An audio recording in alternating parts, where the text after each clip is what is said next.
Hey, what's going on, Headliner Nation? Well, you've been asking and we listened. It took me a little bit longer to get to it than what I would have liked, but here it is, the mock draft episode that you have wanted for a while now.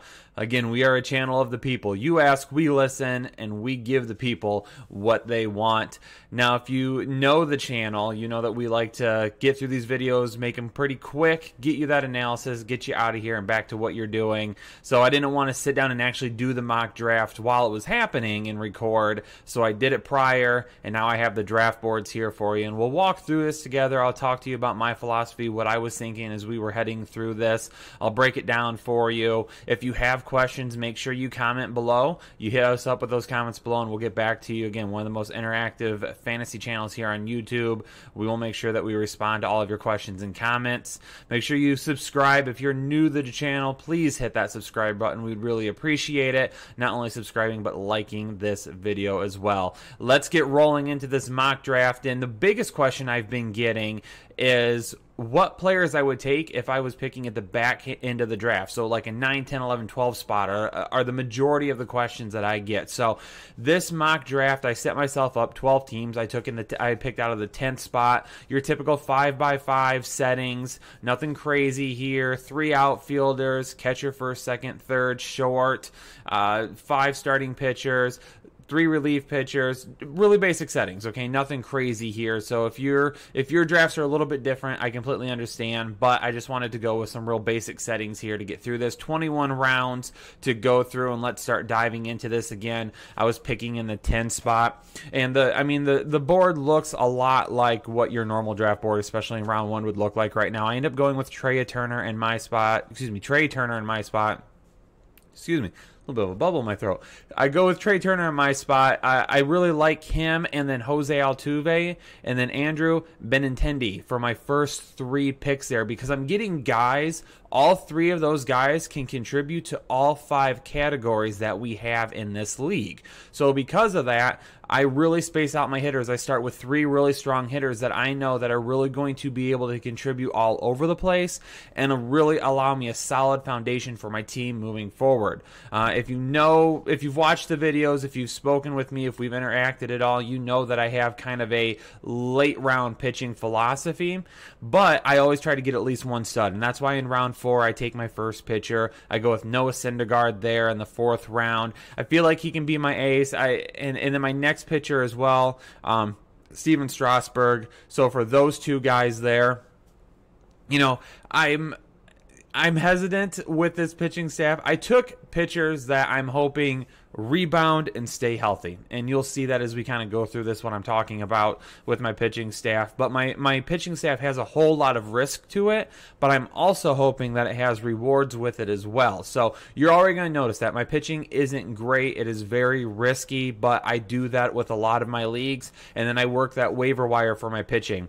I went catcher here a little bit earlier than probably what I would normally do in round 5 with JT Realmuto, but here's the thing, in that lineup in Philadelphia with Bryce Harper signing now, an excellent bat there. So now I've really taken care of, again, my first 3 picks being guys that can contribute to all 5 categories, and then my catcher, I have a really solid catcher, a guy that's going to play quite frequently. Really excited about having him there. And then in round 7, I go back to another guy that, again, if he's healthy, a little risk here with AJ Pollock, but if he's healthy, another guy that could potentially contribute to 5 categories. That's what I've done with my team here through the first 7 rounds. I've got myself 2 guys that can be decent front-end pitchers, at least starting pitcher 2 type-esque pitchers, I believe, maybe starting pitcher 3, but even though my pitching wasn't that great or a little risky, as I've already said, I have really set out a balanced lineup that gives me guys that can contribute to all 5 categories. With this lineup so far, I really feel like I can win hitting categories every single week. So I'm not worried about my hitting at this point. And then Josh Donaldson, I go with him for my 3rd baseman, just because I really think he has a good year there in Atlanta. I think he bounces back and hopefully he stays healthy. But I think in the 8th round there, I don't think that's too much of a reach. I probably could have waited maybe one more round to get him, but that is who I went with in the 8th round there. David Dahl going just before me. So if David Dahl hadn't been picked there, or someone else would have been picked there, I would have actually went Dahl over Donaldson. All right, moving on to round 9, and this is where I really start jumping into pitching. So the first 8 rounds, it's all about my hitting. I get a couple of guys I think I can be my ace, and now round 9 through 17, I'm really focused on pitching. So I go with David Price to kick off round 9 here.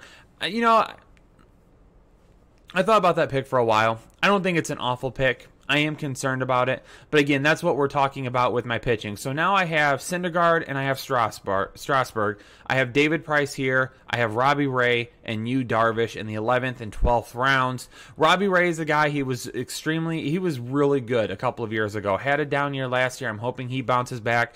Yu Darvish, obviously we know what he can do. We need to hope that he bounces back in Chicago. So all 3 of those guys, again, my starting pitching is extremely risky. I know that, but that's how I draft. I try to get really good value on pitching. I try to really focus on guys that have some upside for me, even if they have a lot of risk associated with them. And then I always make sure that I'm just paying attention to the waiver wire throughout the year. I throw in Andrew McCutchen there for my outfield as well in round 10. Again, another guy that could potentially offer up 5 categories. Another Philadelphia Philly there. So I got 2 of them in this lineup now. But an outfielder, I think he's going round 10 for his value right there. I think that's great. I think that's great value right there. I really love that. Miguel Cabrera, I draft him in round 13 to be my first baseman. Mike Moustakas, I'm surprised he lasted that long. I grab him in round 14. He does have first base eligibility in some leagues right now as well. So I grabbed him. He can play third. He's also going to be he could potentially play some first base. Another good thing about him as well, I'm using him basically at this point in my utility spot, and there's a chance he could add second base eligibility as well. So I give myself a lot of flexibility there. Paul DeJong, I've talked about him a lot. Paul DeJong, he is a guy that can really bounce back, have a really good year. I'm really looking forward to what he can do in St. Louis. He bounces back. A guy that I have on my bench right now, but I could move him in and out if I need to. Gives me some really good depth, maybe some trade bait for later as well. And this is where I start getting to my closers. So again, this was only 21 rounds. I start getting to my closers now. Archie Bradley, I think he'll end up being the closer there in Arizona. Jordan Hicks, the closer for St. Louis. Andrew Miller might shuffle in and out a little bit, but I'm going to be dropping there is a relief pitcher analysis video I've already dropped. Take a look at that too, as to why I explain I'm buying Jordan Hicks and not Andrew Miller. But again, rounds 9 through 17, really focused on starting pitching and then my closers, and continue to add some bats in there that I found to be good value at that point in the draft. All right, and this is the final part of the draft here. So rounds 18, 19, 20, and 21. Again, round 18, I get my last closer there. And then in round 19, I grab my 4th outfielder. I grab Kyle Schwarber, a guy that offers me some home run potential that I can use off of the bench if I need to. I also could put him in the utility role if he ends up playing really well this year. And really becomes the player that a lot of people thought he was going to be, then he's a guy that I could put in the utility spot instead of Mike Moustakas. I go with Jesus Luzardo. You've heard me talk about him on other videos. If you've not, please check out my breakout candidates for this year. He is included in that group, and it'll go into more details why he's a guy that I like. So I grab him as a 6th starting pitcher, so now I have an extra starting pitcher. And then Josh Bell, another first baseman for me. I didn't have a backup first baseman. I had an extra outfielder. I have an extra first baseman now, and then I had a guy who could play shortstop. And then it depends too on some leagues. Paul DeJong may or may not have gotten some time at other positions to gain eligibility there as well. But I already talked about it with Mike Moustakas. I always try to grab guys that have a lot of position eligibility to put on my bench. So then if there's days where I have multiple guys off, I don't need to carry as many people on my bench. Maybe I can carry an extra starting pitcher. Maybe I can carry an extra catcher if I want to. Just some different things to tool with, just to get you to a point where your lineup is as flexible as possible. I like a lot of flexibility when it comes to my lineups in fantasy baseball, so I can move guys in and around and do a lot of different things with that. So that's the breakdown of the mock draft. I broke down my team for you, what I was looking at, but you can see all the boards. You can see exactly what I've been talking about and where guys were taken. Again, make sure you hit those comments up below. Let us know what you're thinking, what questions you have, what we can help with. Overall for this team, I like it. I liked it a lot. Again, my pitching is super risky, but I do that every single year, so I'm okay with that. I just work that waiver wire really well. Keep an eye on those things. I was actually really happy with my closers that I got, so I'm super excited about those. And I think I have a really solid foundation of players in my lineup, especially several guys that can offer me shots at all 5 categories every single week. So I felt like this team was really strong. In terms of where it grades out at, let me know below. Again, my pitching isn't great, so I know you're probably not going to have a very high grade on it. But again, that's how I kind of run my drafts. Whatever you're comfortable with is what you should do. If you have any questions, though, again, the comments below. Please subscribe. Please like the video. Let us know what you're thinking. We'll get back to you. Follow us on Twitter, all of that good stuff.